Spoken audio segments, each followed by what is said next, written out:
5 personalidad na sangkot sa maanumalya-umanong flood control projects ang itinuturing ng protected witnesses ng Department of Justice.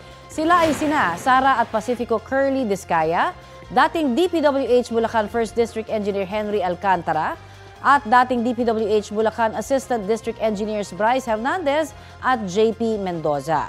Sabi ni Justice Secretary Jesus Crispin Remulla, sumulat na siya kay Senate President Tito Soto para malinaw kung ano ang proteksyong saklaw para sa protected witnesses.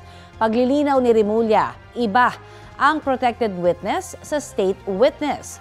Bagaman may proteksyon ang protected witnesses laban sa mga banta sa kanilang buhay, posible pa rin silang maharap sa mga kasong kriminal gaya ng state witnesses.